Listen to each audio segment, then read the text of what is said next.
listener production.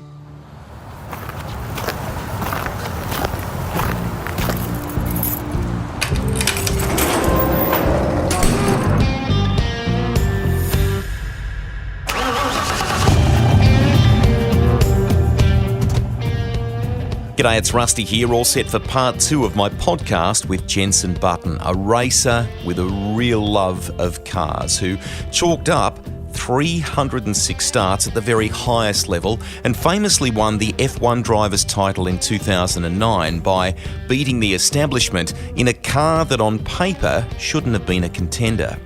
Now, if you have somehow arrived here and not heard part 1, jump back to the Rusty's Garage library and give it a listen. From a scary moment on the driveway as a youngster to success in karts, the pressure-filled break in Formula One, hard lessons on the commitment required, and a special moment of motivation from his late dad that Jenson never forgot.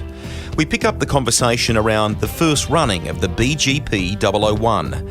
Against the odds, Brawn GP were going to come off the blocks and impress. You talked about the pole in Melbourne for Brawn and the conversation with Ron Dennis. Just to peel it back one little fraction, you guys made the last test at Barcelona. It had all kind of hurriedly come together. But there is a great moment where Andrew Shovlin looks at you with kind of like a telling smile after your initial laps. And that was a little bit of a moment of realisation that despite how this had all been not cobbled together, that's not the right word, but the lateness of it, that it had some magic, Jenson, didn't it? It did, and we did have a massive spacer between the engine and the car because it wasn't made to have a Mercedes engine, so it was a big spacer that the engine was at the wrong height. It was a bit higher than it should have been, so it wasn't a perfect CFG. But to get out on track at our first test, we ran some old tires initially, the one that we used for the shakedown, and F1 tires don't normally like going through a cycle and being left for a long period of time. So went out on track, and I think we were sort of 3 or 4 tenths quicker than anyone at that moment. And I came in, and Shove came in, crouched down into the cockpit and looked at me and smiled. And, how was it? And I'm like, well, it's not great. I've got understeer here, I've got oversteer here, and the balance isn't quite there. But I said, it's probably just the tires. You're quickest. These guys have had 2 big tests of 3 days, I think, and you just gone out and gone quickest. It's like, oh, okay. So put some new tires on it, made a couple of adjustments, and went out, and I think we were over a second quicker than anyone. And suddenly the car came alive. So it's funny, though. You might have the quickest car out there, but there's always things that you want to tweak. It's never perfect. So we did some more tweaking, filled it up with fuel, because we didn't want to look too fast. And from what I heard, all the other teams were looking at our lap time and trying to work out, if we took all the fuel out and we took all the ballast out, would be as quick as them. And they're like, no, actually, we wouldn't. So that is true. Because they initially thought we're running 0 fuel, no ballast, but still they couldn't do our lap time. So yeah, it was definitely a weapon. This is just when we did the lap time, and then all the mechanics disappeared. So where's everyone gone? And they're all outside putting bets on.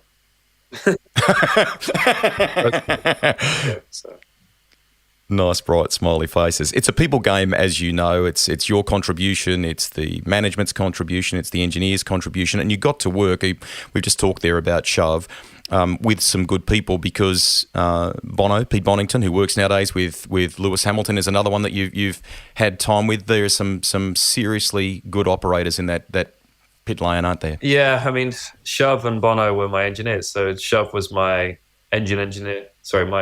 He was my engineer. And then Bono was my data engineer. And they were both great to work with. And this is when I was at Honda and then Brawn. And I had such a close relationship with them, especially Shove. Really good understanding. He had a really good understanding of my opinions of the car. It's always tricky initially when you jump into a team and you work with a new engineer, because you use different words to explain different things. And it's not like other sports where your engineer or the person that you work closely with, they've probably been through what you've been. Like a 100-meter runner, you might work with a coach that's Well, he's definitely run before, and he's probably run the 100 meters pretty competitively before. Whereas with an F1 engineer, they've never driven an F1 car. Most of them have never driven a racing car full stop. So you need a certain language for them to understand what the car is doing and how you want it to feel. They jump in the simulator now and again and they spin off at turn one. They don't have that feeling.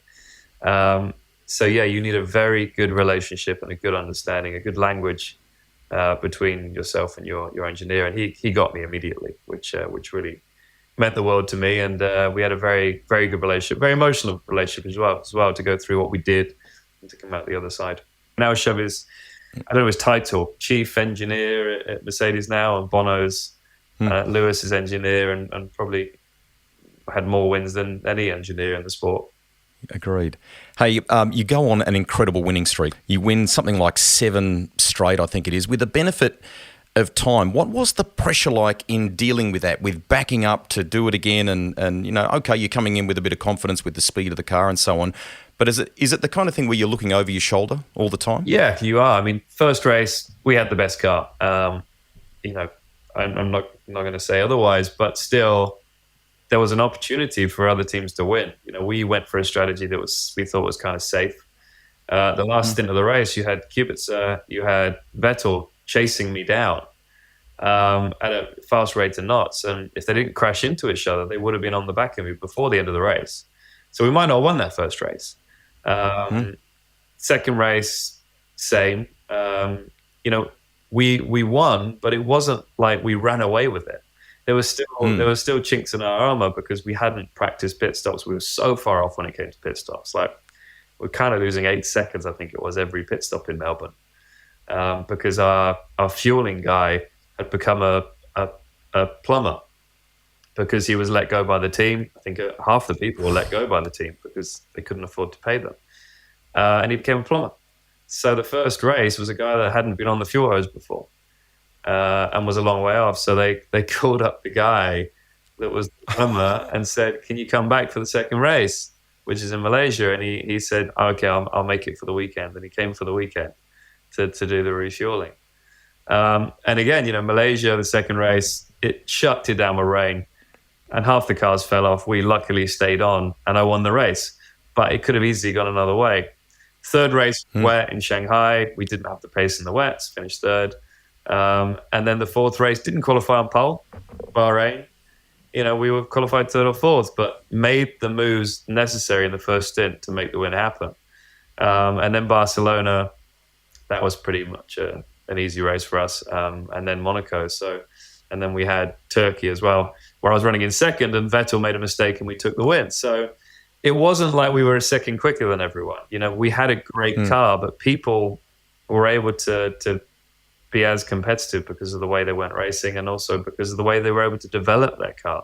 We didn't have the money to develop our car. It was what it was, and we didn't really develop. I think we had one change, which was the front wing through the year, whereas everyone was throwing millions at developing it. And they had to initially because they didn't have a double diffuser like us, Toyota and Williams. So yeah, it was tough because I felt massively under pressure. I put myself under a lot of pressure, thinking, this is it.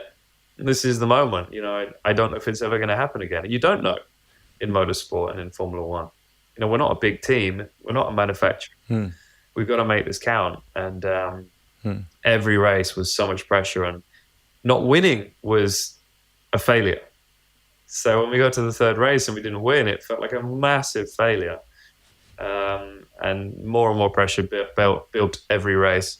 And then we got to the British Grand Prix, which is the 8th race in the calendar, thinking, yeah, I'm going to win in front of the home crowd. It's going to be amazing. And it was terrible. Qualified 6th and finished 5th or 6th. And it couldn't have been any worse. And I still, I'm never going to drive an F1 car again in anger, but I didn't ever finish on the podium with the British Grand Prix. I won the Australian Grand Prix 3 times, but I never won the British or got on the podium. And I think that was the same for Mark, wasn't it? Mark Webber. He never won in Australia, but he won. And yet was on the podium in Britain, yeah, at Silverstone. The back end of that year is the pendulum sort of swings with, tyre temp issues and so on.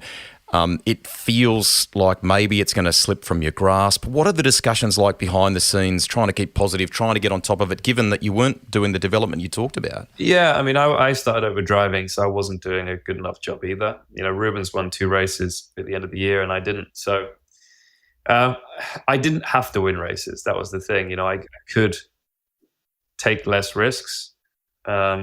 Finish second to him would have been fine.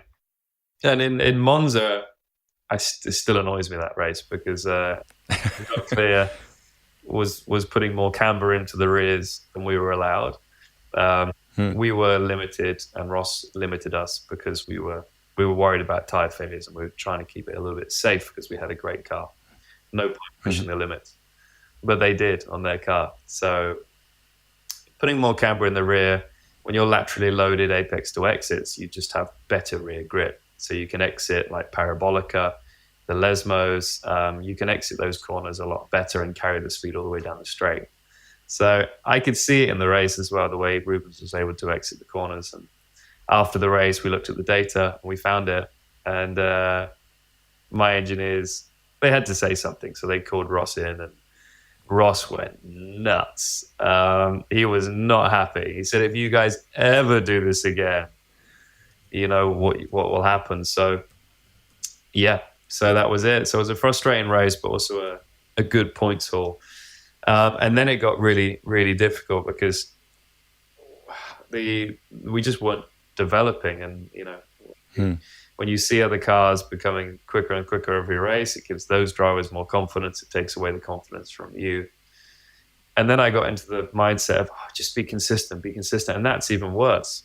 It's, you can't think like that. You have to go out and try and do your best in every race. So I had some tough races, especially in qualifying. The race, I could make up the positions needed to make the difference. And then Brazil happened. I was excited about Brazil. I loved the track. Second to last race of the season, I'm like, you know what? I've got to win it here. I'm putting so much pressure on myself to succeed. If it comes down to the last race, who knows what would happen?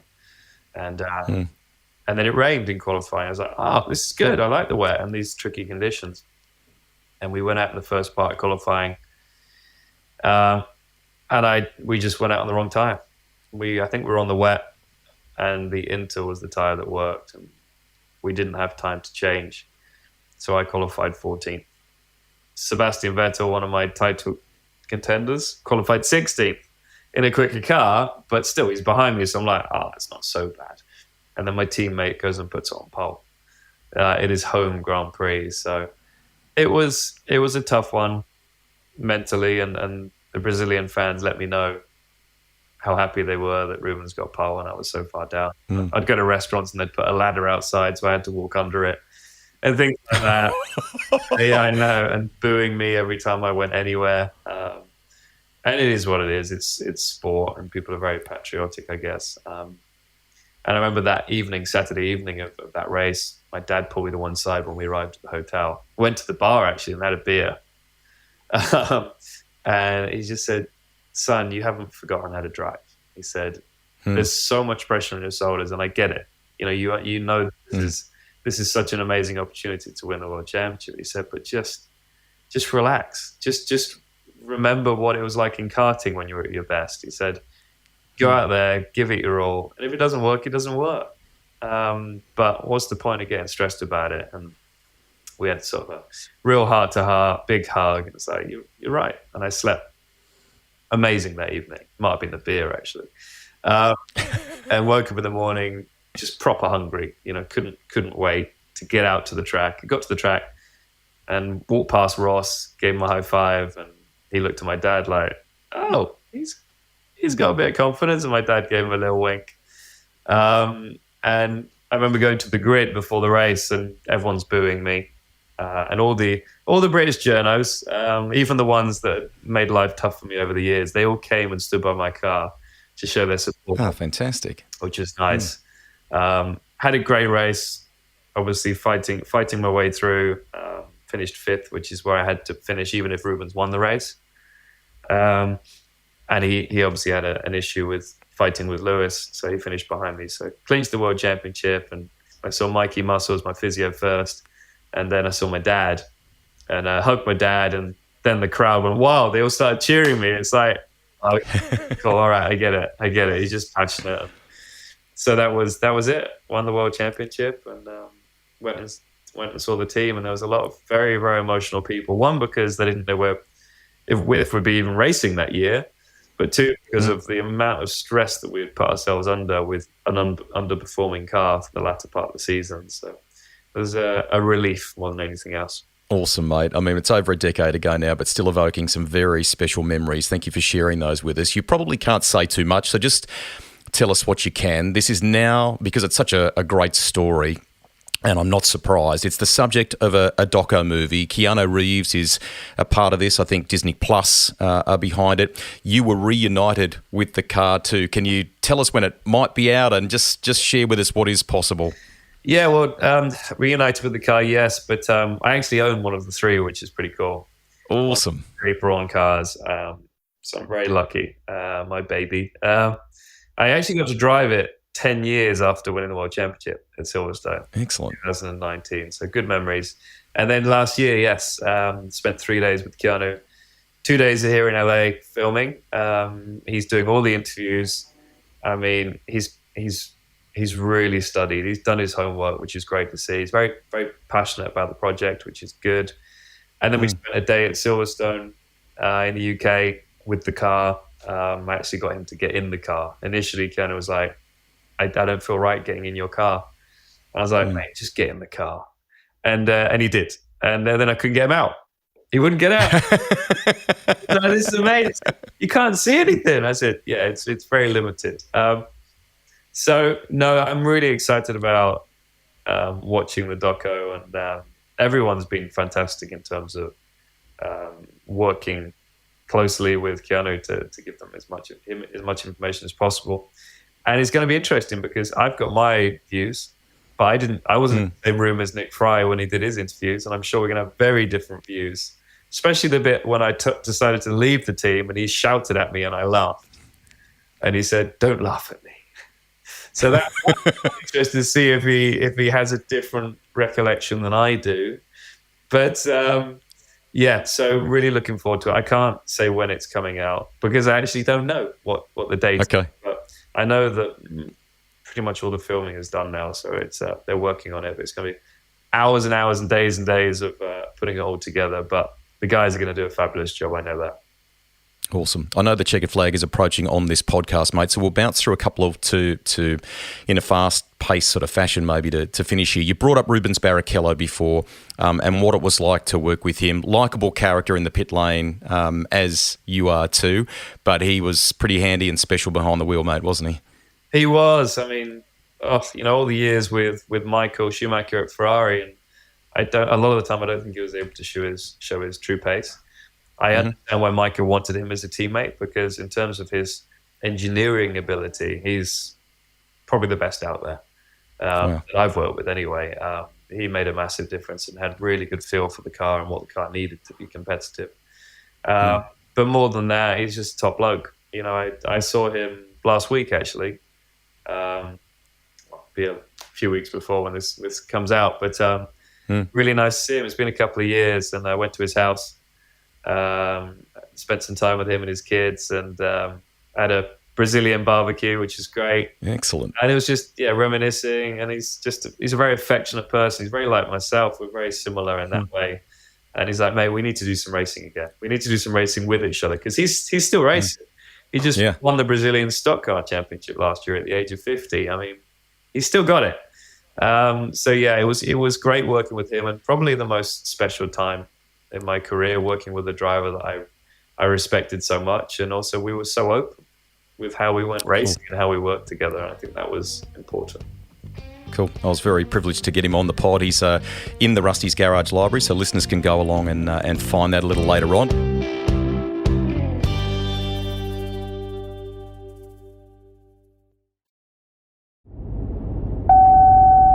I wish Jensen could keep my car clean. Anyway, from one Formula One adventure to another, if you are enjoying this F1 chat with Jensen Button, go back through the garage and take a listen to Sam Michael. The Aussie-turned Williams engineer broke into the F1 scene in the most unlikely fashion. I went to the last Grand Prix in '93, which is when I finished my degree and left. I went to the '93 Adelaide Grand. Remember, Adelaide was at the end of the year, so it was November or maybe even October in those days. I can't remember. I had an interview with Peter Wright from Lotus, and he said to me, "Well, I've got a job as a junior simulation engineer. We're behind on sim. You've clearly done some stuff with your thesis." Again, I said that was fundamental. I turned up there with a copy of it to show him. And he said, "If you come to England, I'll give you a job." Anyway, about 2 weeks later, I was on a plane to Europe. I got a one-way ticket. It was about $350 for the Aeroflot.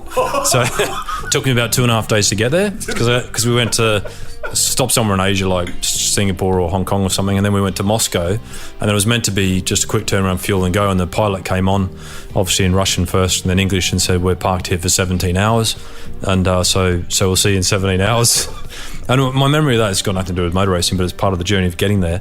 I remember taking $20 and cashing it in, and I thought, I'm going to go to Moscow and go and have a look, because I'm probably never going to come back here. Especially back then, it was early 90s, so the wall had just come down in Berlin and everything. So I remember thinking, I'll never get back here again. Cashed in $20, saw the Red Square, the Kremlin, all the stuff, and spent 8 hours in the city and came back.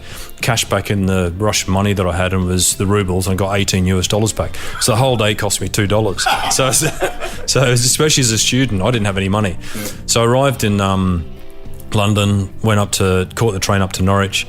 I think I literally had about $100 in my pocket at that point. Nice. And I saw Peter Wright at the train station. So the chances of that, I get off the train and I'm going to go into his office the next morning. And he recognised me, but I only met him for like 30 minutes in Adelaide 2 weeks earlier. And he said, "Oh, hi. It's you." And I went, "Yeah, hi, it's Sam. I've come to get a job." And he looked at me and said, "Yeah, I didn't think you'd actually turn up." He goes, "Well, you better come to work then." He goes, "Come and see me tomorrow morning." Sammy's a ripper. Now back to Jenson Button and a few of his key connections over the journey.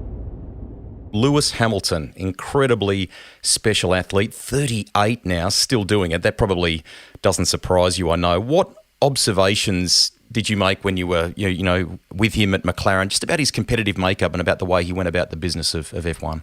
I think he's learned a lot since we were teammates, but he was extremely quick. And the thing that really stood out for me was that, if he had a bad weekend, he would actually come out stronger at the next race. If I beat him one weekend, the next weekend he'd come out and I'd be like, wow, where did that come from? He might even be behind in practice, be 2 or 3 tenths off in practice, and he'd come out and put a lap in qualifying, which I could never have done.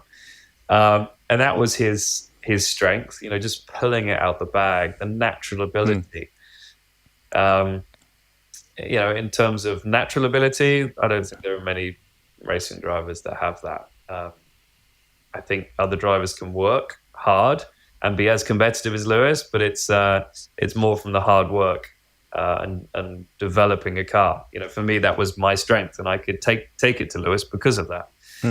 But he had a lot of strengths, but he also had a lot of weaknesses, and that goes for all of us as drivers. And it's finding that weakness from a teammate and from another driver that you kind of have to use to your advantage.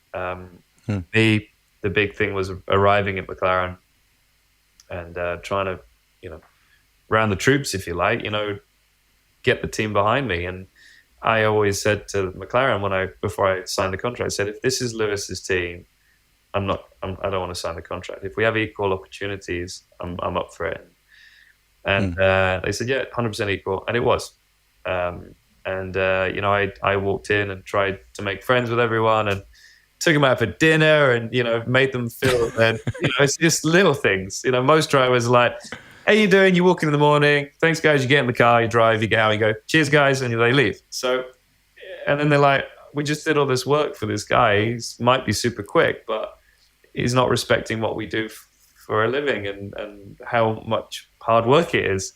So that was key for me, to make people understand and realize that we do care. Without them, we don't go racing. We're nothing without them. We're a small part of the puzzle, really. So that was important. I think Lewis at that moment in time didn't understand the importance of that.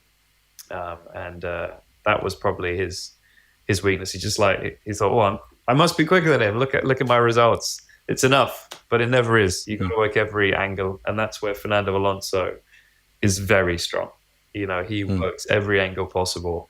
Outright speed, Lewis is probably quicker. He's definitely quicker than me on outright speed if he just jumps in the car.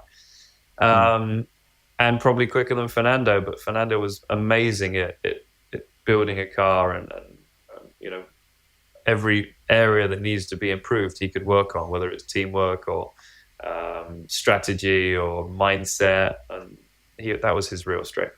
Coupled with the McLaren hat on to finish, everyone in Australia is super excited, mate, about Oscar Piastri. Will he be good? What are your observations of him? Is McLaren a good fit, and so on? Yeah, I mean, everyone will say massive pressure on his shoulders.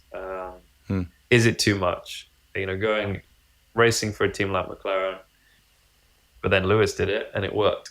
You know what I mean? And Lewis almost won the world championship in his first year. I mean, it's mind blowing how good that kid was back then. And you know, if he's good enough, he's got to go up against the best of them. And it's a tough world, Formula One.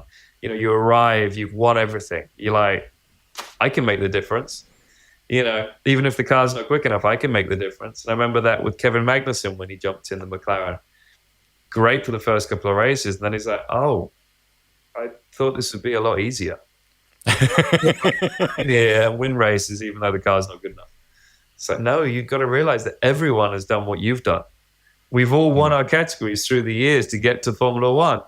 So I think he's a big talent. And I think mentally he's very strong, which is what you need in this sport. He's got one of the toughest teammates. Lando is that sort of guy that he just goes out there and does it. He gets it done. He's very like Lewis in that regard. And that's sometimes tough because you work all weekend to develop the car. You think you've got it. And then he goes and bang and puts a lap in.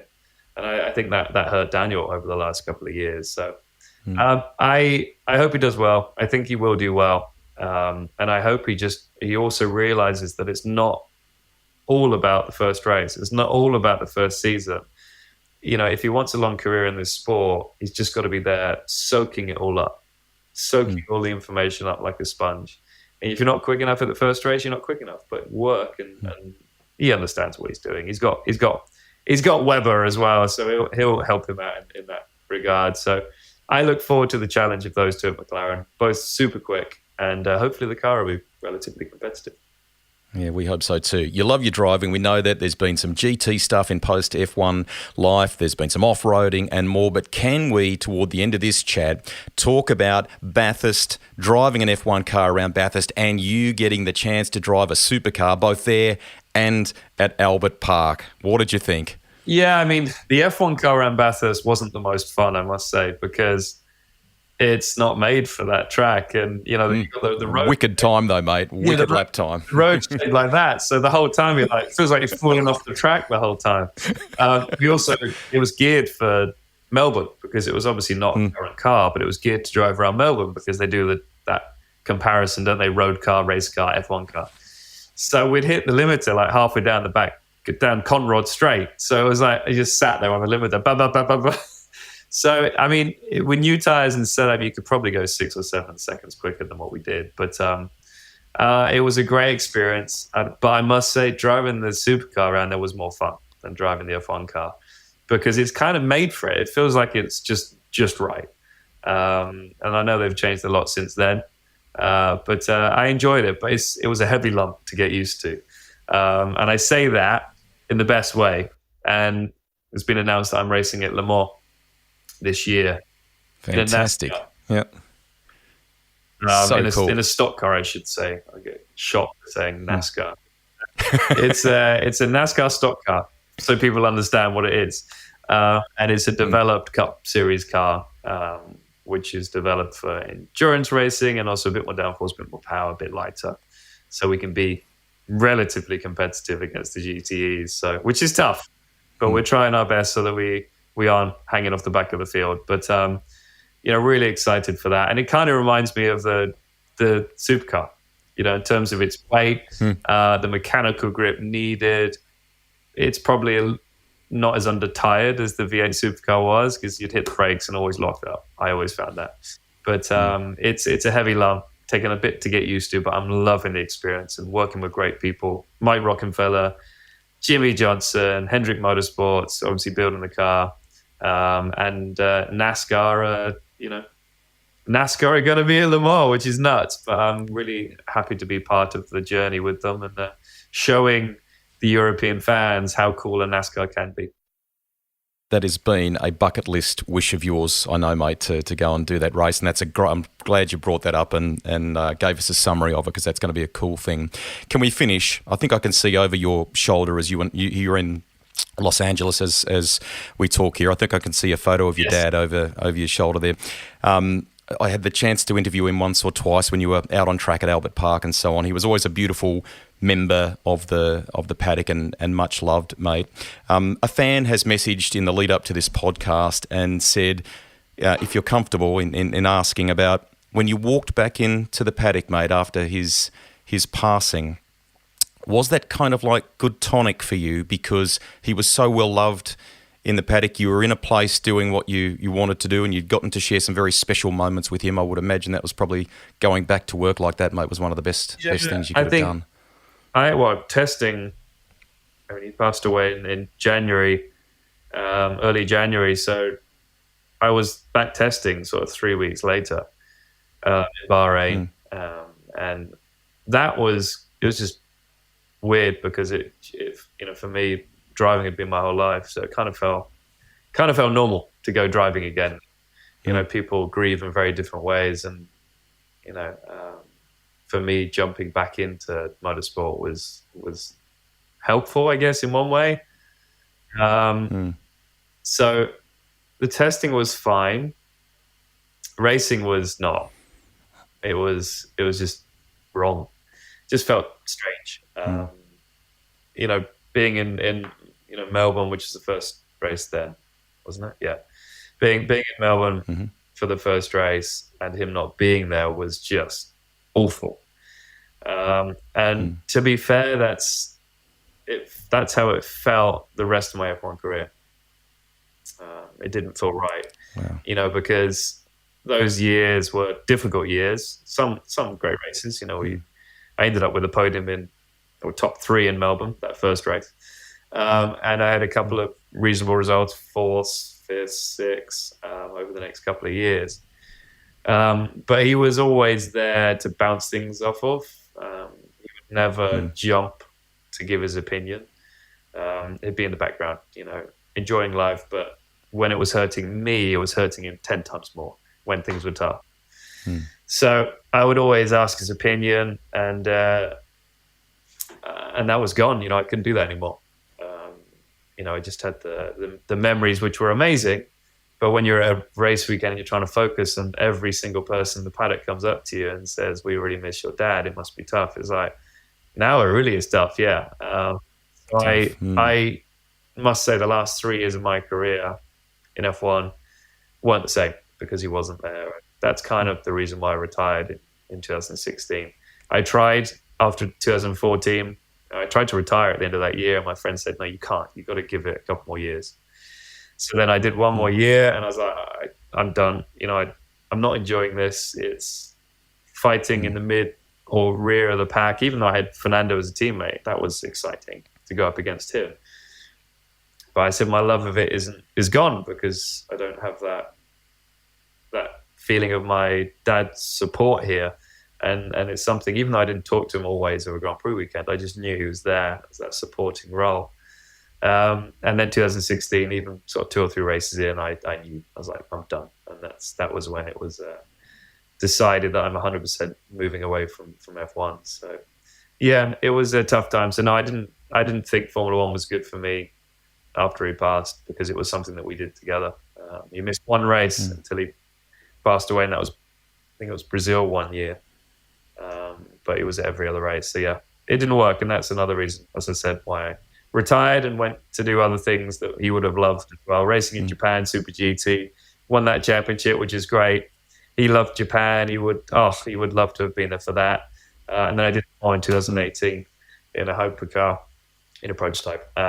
which is fun. But to go back there now with a NASCAR, I just know if he was here today, he'd be laughing his head off at that possibility and the possibility of getting it competitive enough to race against GTE cars. So yeah, and the other thing is, I wish he was around here to see my kids, but family, everything, we all go through it. We all go through grieving, but we deal it with it in different ways. And for me, he was such a big part of my life, not just as a dad, but as my number one supporter in motorsport. So yeah, miss him, but I've got such special memories to look back on.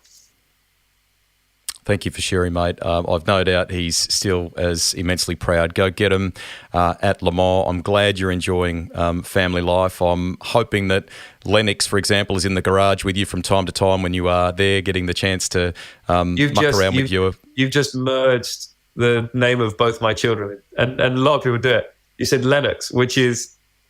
Oh, sorry. It's funny. We actually have a friend called Lennox, and our children are obviously called Hendrix and Lenny. So yeah, sorry, mate. You're abbreviating. But I mean, I'm hoping you get to spend some garage time with him. That's always cool for young ones with their dad. This pod has been brought to you by Armour All. You can everyday proof your car. They've been around since 1962. All sorts of great products for the interior and exterior. And I would encourage listeners, Jensen, to go and find some of the content you guys have been doing on Facebook and so on with tips around cleaning your car. Yeah, it's been a lot of fun, and great products. And if you ever have any questions, Armour All are your people to help you out with that. Thank you, mate. Thank you so much for chatting with us today on Rusty's Garage. Cheers. Thanks, mate.